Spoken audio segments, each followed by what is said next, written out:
Hi there, welcome back to the channel and welcome to something completely different.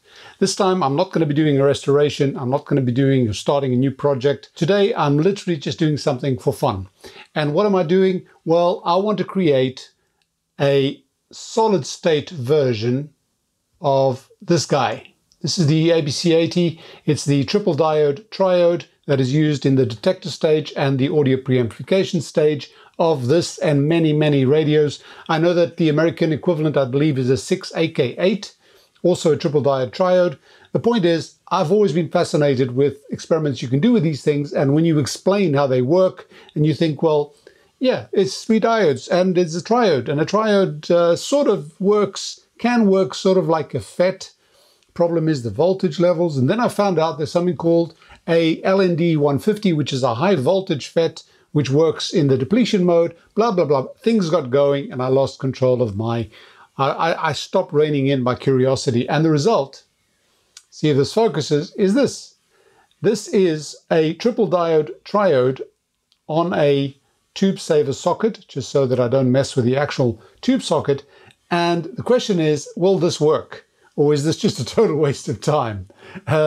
I enjoyed it. I'll tell you that. That's all I'm going to tell you. I enjoyed it. So it was not a waste of time. Whether it works or not, you're going to have to stick around and see for yourself. There is one thing I'm going to warn you about. Do not mess around with this stuff if you do not know what you're doing. This is dangerous. And it gets even more dangerous because you're putting in diodes, low voltage stuff into a tube socket. And at least one of those pins, one of those socket pins is high voltage. So do not do this if you don't know what you're doing. I can't warn you enough. Go slowly, progress. I want to encourage as many people as possible to do this hobby, but I do not want you to get shocked along the way. You know, we want to gain new restorers, not lose them to electrical shock hazards. All right, so if this sort of thing piques your interest, you want to see whether this mess of cobweb stuff works, stick around and enjoy the video. But before I carry on, I just want to thank the sponsors of the video, PcbWay. You'll find them at PcbWay.com. They're the people I go to for all my PCBs that I use on my channel, and the projects that I design I make available on the share section of the PcbWay website, where you can just go there and order boards directly. Right now, they've started their PcbWay 10th anniversary tour, which allows you to enjoy a personalized experience in this interactive section of the website. It'll give you brief history of your own experience with them. It'll make available some coupons for you to use on the website and a lot of other goodies that will make your experience even more enjoyable. They've also got a charity badge sale if you want to participate. And of course, you'll also be eligible for a lucky draw. So whether you just want to order PCBs or any one of the large number of other services they provide, visit PcbWay.com, participate in the 10th anniversary tour, and I'm sure you'll find something for your needs. If we start off with all the tubes in place, both the detector and preamp, as well as the power tube, I've got this thing set to medium wave, and if I put the volume up, I'm receiving a radio station. In this particular case, it's from the Canary Islands, but I receive it just fine, right? Now what happens if I remove the power tube? Y a pesar de traer a la vida al Dr. Hunter Patch Adams en su lucha por obtener el título de médico con su terapia de la risa, de la magia de más allá de los sueños. Oh, what wizardry is this? Why is this thing still working? Well, it's not wizardry at all. It's actually quite simple. You may have noticed those little guys down there, and let me tell you what they are. This one's connected to ground. This one's connected to where the signal goes to the top of the volume control. So this is the pre-volume control audio signal coming out of here. And the reason it's coming out of here is I found a very handy point at the back where they use this particular blob of solder on the inside as a tie point. And so I have connected this as a pre-amplified audio signal. Now, where does this go? Well, actually, this is going to my multiplier, and the reason I'm going to use the multiplier is because I do not want this connection to load that signal. That signal's coming from, or it's got a 1 mega ohm pot, and it's got all the tone shaping involved. So I want this to be a very high impedance input, so it doesn't affect the level of the signal that I'm tapping off of. I've got this set to, what is this, just 2 times. I'm not even multiplying by much. So it's on 0, 0, which means this is doubling the amplitude of that signal. And from here, I'm taking it to the workshop amplifier, and then from the workshop amplifier, I'm taking it to one of these speakers. And the reason there's no sound right now is because I've got the volume of the workshop amplifier down. If I put it up, you can hear it, okay? No mystery, right? Now, the reason I'm showing you this is because the experiment I'm going to do now involves working without that tube at first. I'm going to remove this tube and see what we get then. So we've got this sound, right? The preamplified sound, and I'm going to put the speaker on dummy load. Now, I've just told you the signal down here is going to the external amplifier pre-triode. So before it even gets preamplified by the triode in this tube, which is the EABC80, it's also equivalent to the 6AK8, I believe it is, in the States. And that means that this triode is doing a preamplification, but this signal we are tapping off here has not gone through the triode. This tube, what it's doing on AM is it's detecting the AM signal off the IF frequency. So it's acting as a detector, which is crucial. If I remove that, we will have no AM detection, correct? So let's put the sound on again and remove it. And again, this thing does get quite hot. No sound, right? Well, give me a second, we'll see if we can change that. I think we've changed that, haven't we? Why is this thing still working? Well, let me put this on dummy load and get closer and show you. You do have to look pretty closely, but I think you can see a diode in there. See that guy? This is a diode between pins 6 and 7 of the socket of the EABC80. Now, this is exactly where the diode inside the tube is located. It's connected between 6 and 7. 6 is the anode, 7 is the cathode. And what this diode is doing is exactly what the diode inside the tube was doing, with one major difference. It's probably, I think the body's about 3 or 4 millimeters long. Now, the question is this a special diode? Well, actually, no. This is simply a 1N914, and it is doing a very good job. It is a silicon diode. Now, the point is that as a silicon diode, you'd expect it to not work because this thing requires about 0.6 volts to start conducting, and I really expected this to not work. In fact, when I first tried this, I got out some germanium diodes, the OA91. These are actually very expensive, but I wanted to experiment, so I got them out and I used that instead, and it worked. And I thought, well, what the hell, let me try a silicon. I tried a couple of others that worked too well, and then I tried the 914, and that's the result we get. Just to compare, let me play this for a second. This is the 914, and then what I'm going to do is I'm going to replace it with one of these. It's a germanium diode. It should work a lot better because it's a much lower voltage this requires to switch on. So we'll see if we can notice any difference. We've also got to see what happens on FM, right? Let's try this. This is rather subjective because it's just AM, it's just an AM station. And I'm going to just replace that with the germanium one. Switch that off just in case. I don't want to get zapped. There's no high voltages on these pins, but if you happen to put this into the wrong socket or the wrong pin on there, you could get a shock. Just make sure we got the polarity right. That's our germanium in there. See what happens.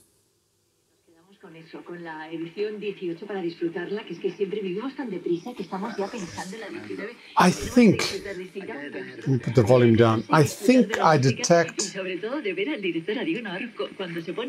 to put the speaker on dummy load. I think I detect a slightly higher amplitude from this. So a little bit more audio, I think. But what I'm curious to do is I want to check what happens with FM.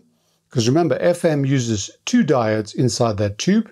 And then I'm going to try and actually replace the triode as well and get this thing working completely solid state. Just for fun. Let's try the FM first. Okay, I've got these 2 diodes on here. They're 1N914s. I've got from pin 2 to 3, that's one of the diodes. And then from 1 to 7, again, polarity's got to be correct. These are the ones that do the ratio detector work on the tube. So these are the other 2 diodes on this tube, okay? Now I'm going to put the volume up on the workshop amp because I am hearing something and it's pretty distorted, but I have to adjust this guy here.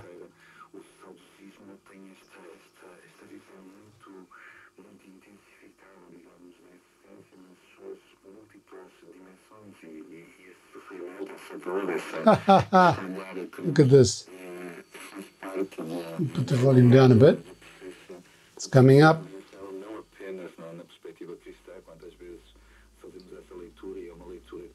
There we go. I'm just going by ear. Sem elas, será impossível perspectivar as outras dimensões, as mais luminosas, a alegria, a ressurreição. E o Pascoal faz isso de um modo muito bem, muito interessante, muito inteligente, sempre com uma dialética e uma dicotomia que o torna um poeta de uma inteligência muito rara. E um escritor que também... I'm getting a bit of distortion.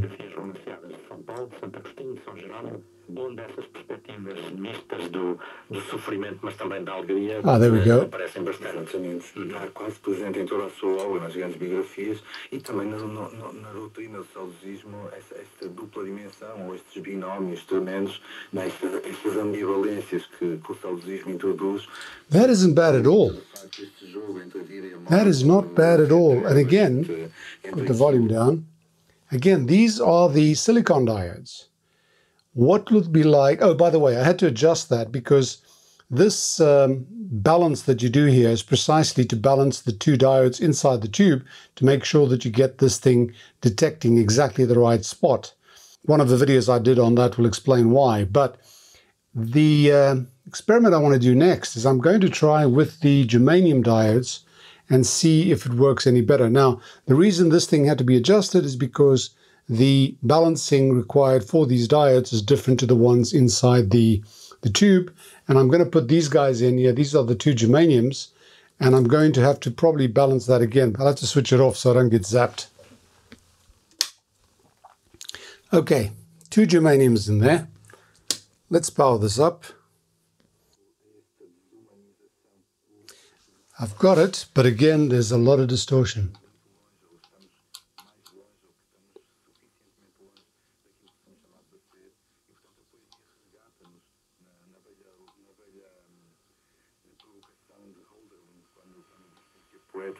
There we go.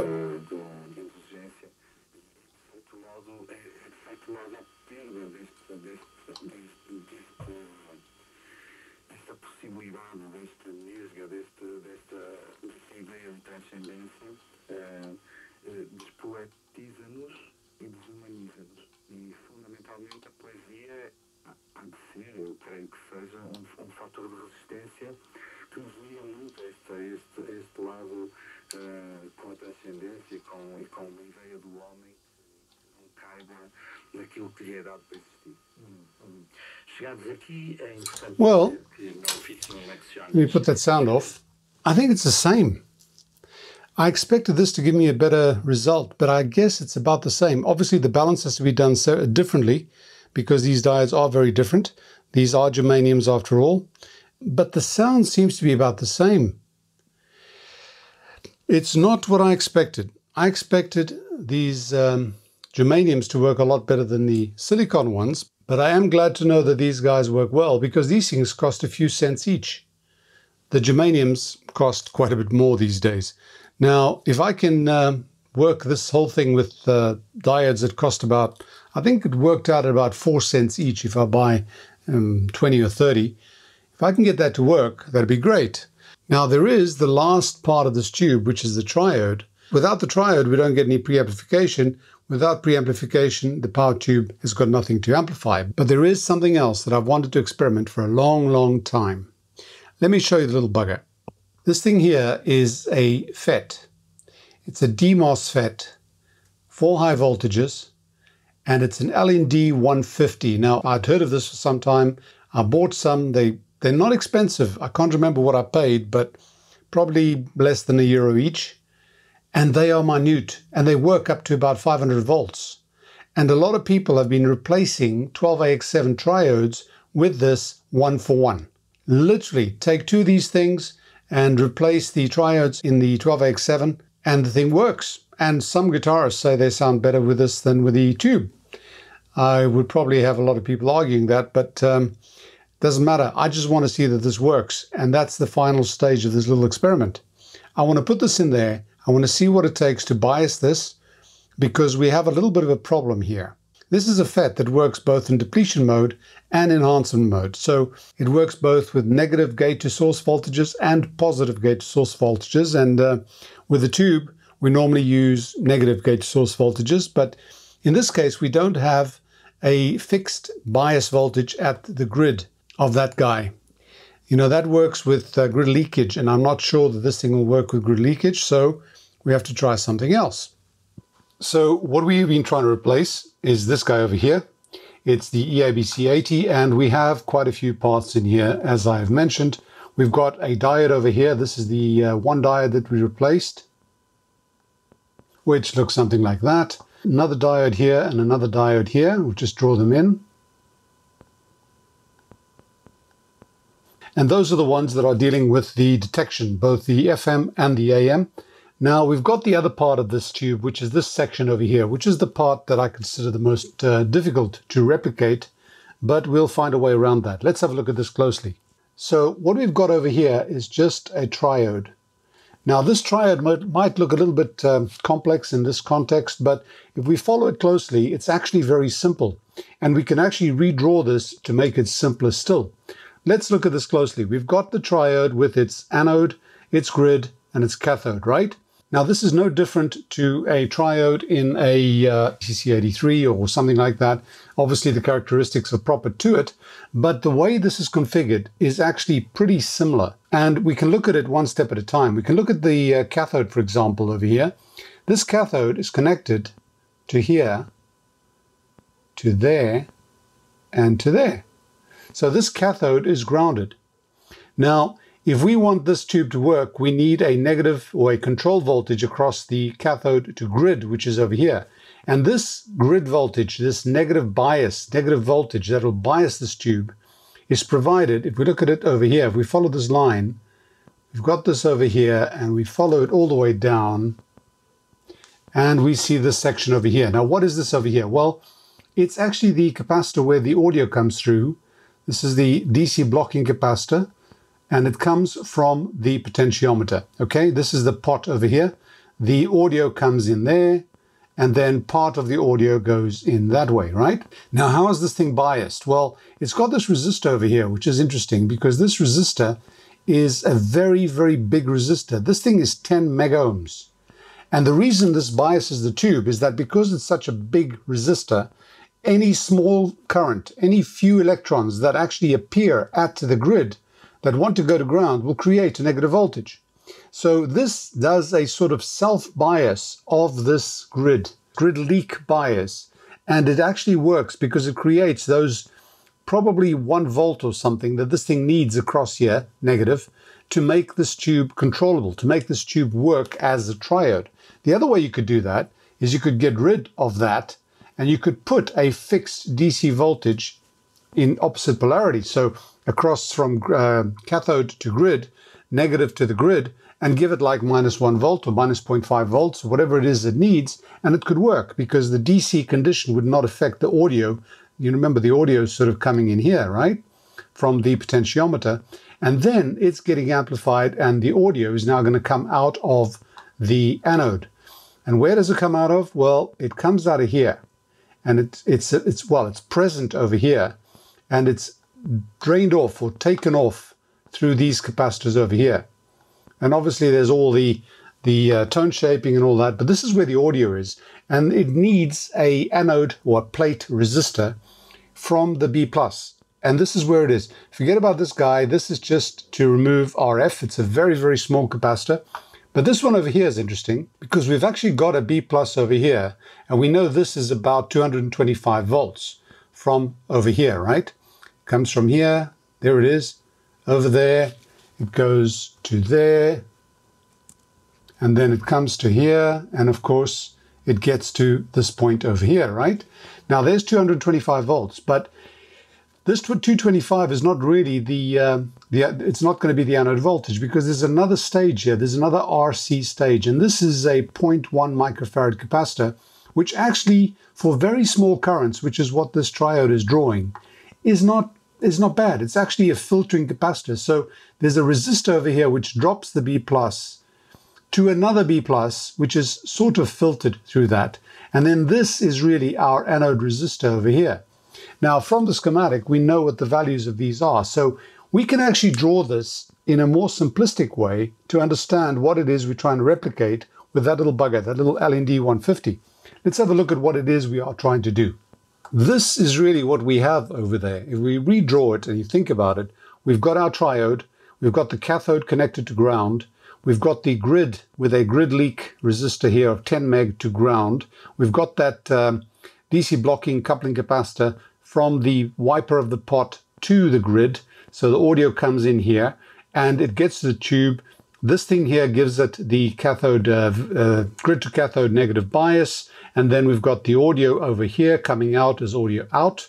This audio out is the one that's passed through with this capacitor that I showed you on the actual schematic. And then we've got two resistors over here. Now, these two resistors are the two that we see over there, and it's actually 220k each. So these two values are actually pretty high. If you think about it, 220k, that's 440k between the anode and the B plus. It's pretty high. I mean, in most triode situations, you'd probably have 100k max. Now, the reason this is important is this tells us something. It tells us that the actual current, the steady state current that flows through here, when this tube is just standing still, is very, very low. Now, how do I know that? Well, let us take, for example, if this thing was 1 milliamp coming through here, coming down, right? The steady state current was 1 milliamp. What would the voltage be at the anode? Well, think about it. You got 225 volts there. You got that 1 milliamp going through 440k. Work it with Ohm's law, and it's dropping, or it's trying to drop, it would theoretically drop 440 volts. Well, you don't have 440 volts, so it's not 1 milliamp. Let us say that it was half a milliamp, right?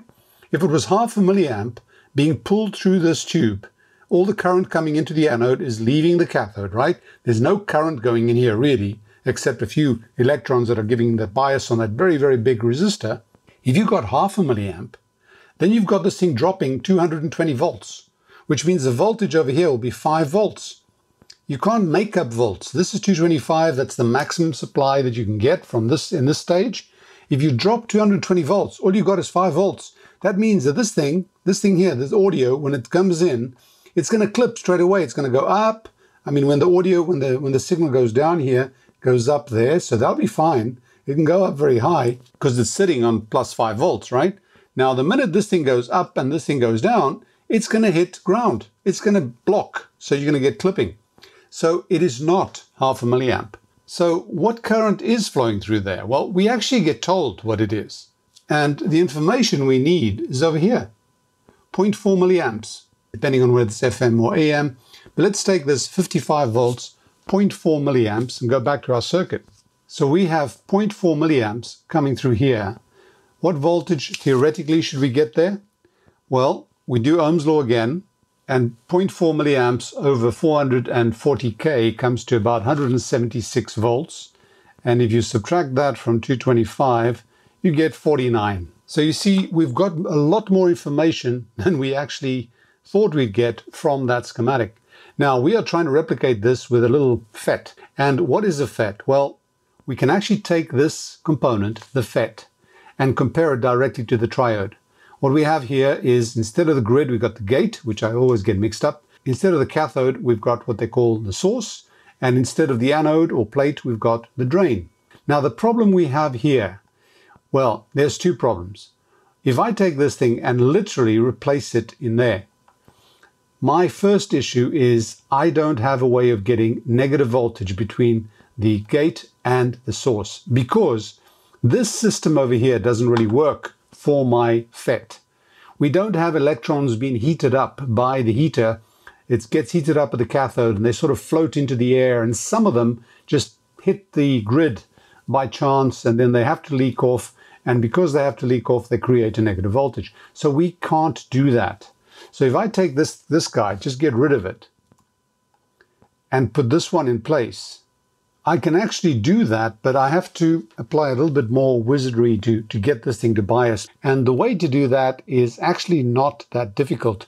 We can look at all the charts, you can look at all the information that you get on this tube, and it is quite extensive. I mean, there's a lot of information here. You've got all the curves, characteristics that you might need. That's the one way to do it. That's the correct way to do it. Let me tell you how I did it. I looked at what other people had done. And what people had done is they've simply taken this, put a resistor on here, like that, and then work out what resistor I need over here. And the resistor that I need is a resistor that, with 0.4 milliamps going through, or thereabouts, I'll get the correct voltage over here to give me a working triode function. And I really cannot look at this 0.4 milliamps anymore because I don't really know where this thing is going to behave when I look at that curve.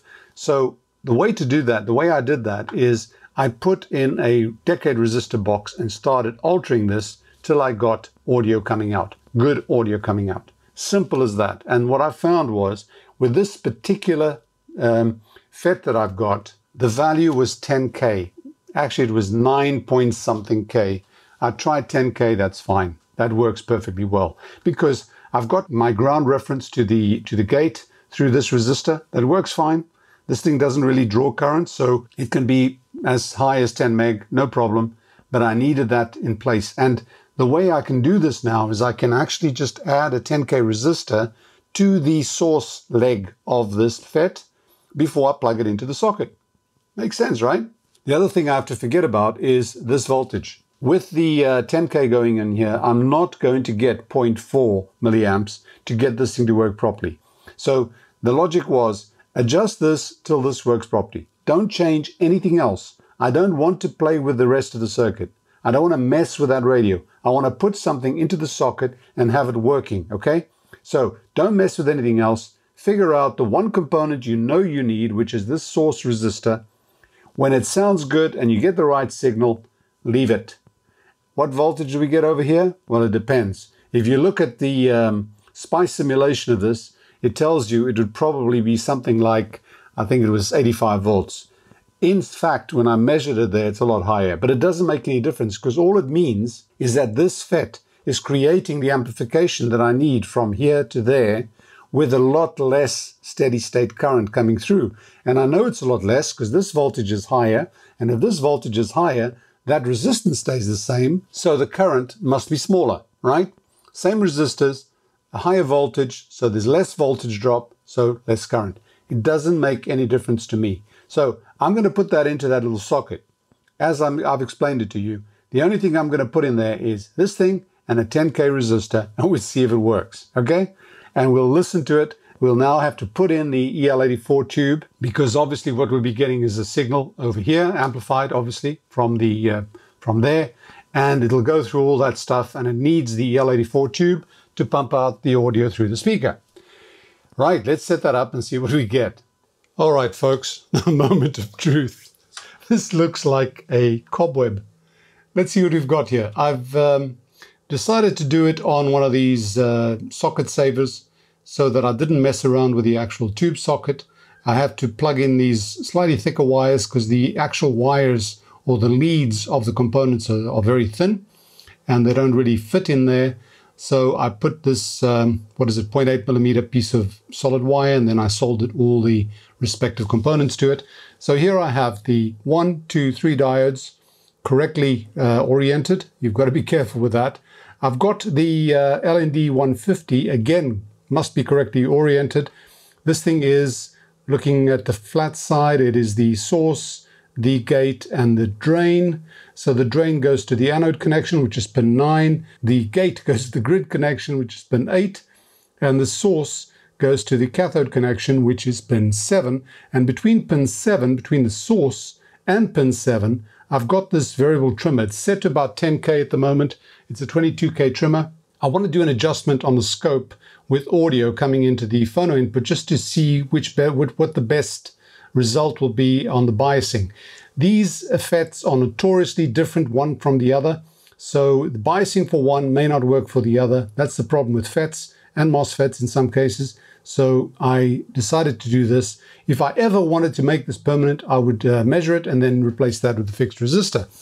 But we're all set, and what I want to do is I'm going to remove this from here. I don't want to skew the results. I don't want to fake it. So there's no preamp audio now. The only audio we're going to get is the actual resulting audio coming out of the power stage to the speaker. Okay, so let's switch it on. I've got it on FM at the moment. Give the tubes a bit of time to warm up. Obviously this doesn't need to warm up, but the other tubes do. And see if we get anything.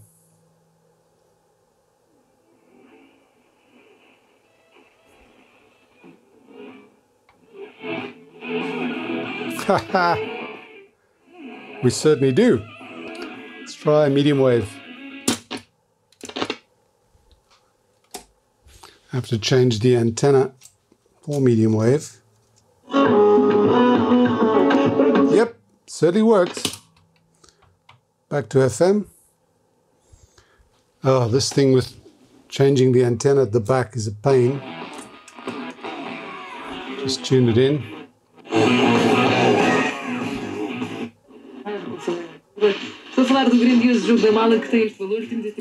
There we go. That works. This thing is working as triple diode triode, feeding the EL84 power tube, and we're getting audio out. So, experiment sort of successful. How clean it is, I'm not sure.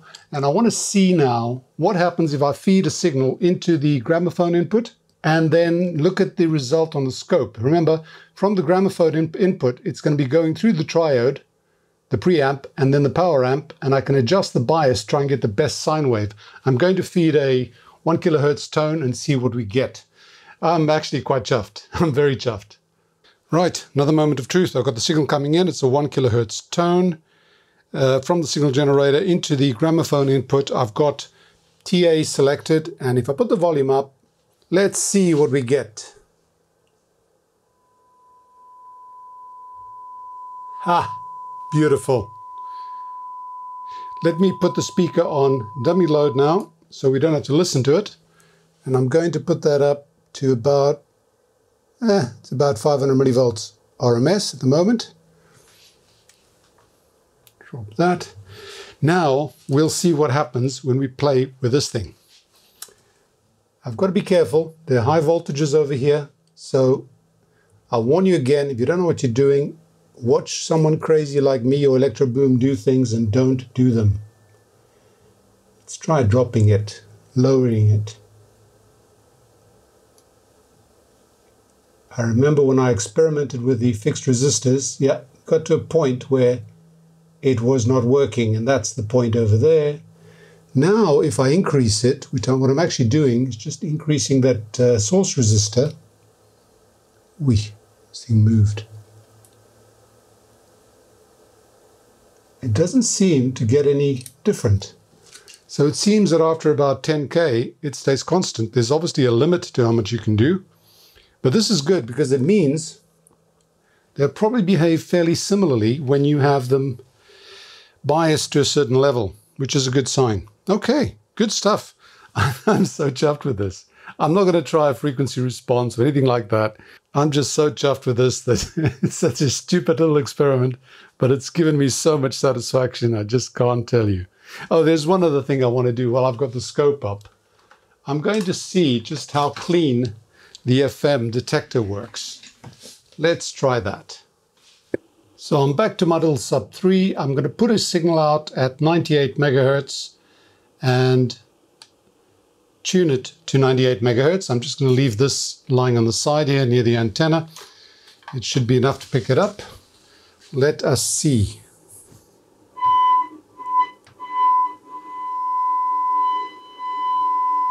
There it is. Put the volume down. Well, actually, let's start the screen recording.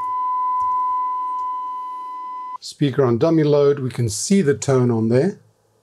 Right, let's see if we can do anything to the sine wave, or what happens to the sine wave when I adjust the final IF transformer. Let's try with this one first. See there, I can peak it.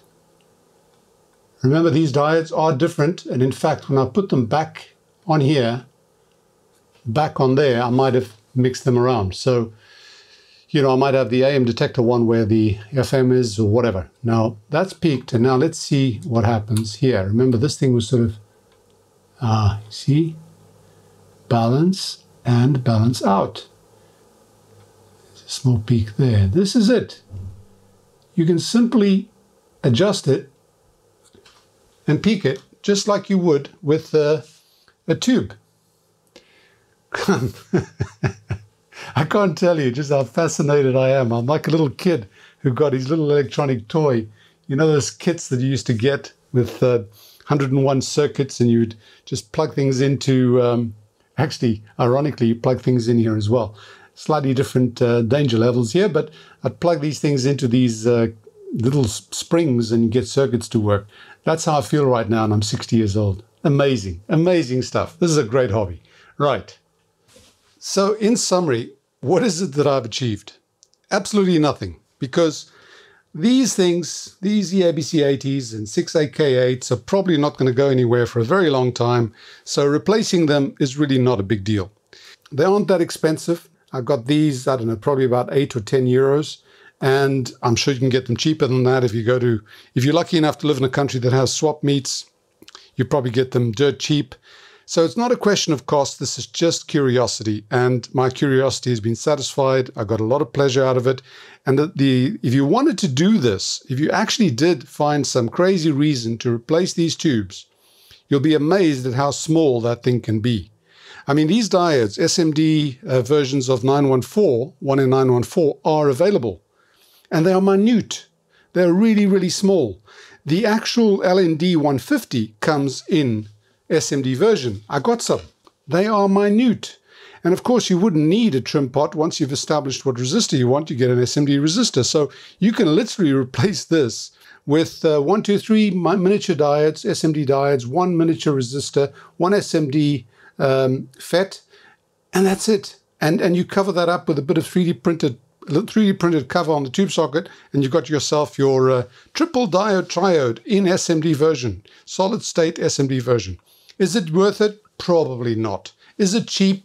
Absolutely. Those components are very, very cheap to get, but still, as I said, these things are probably going to be around for a while, and the fascination with tubes, with tube radios, is the tubes. I mean, it would be stupid to try and miniaturize this. You might as well just buy one of those little receivers, and you've got better reception, probably easier to work with than this.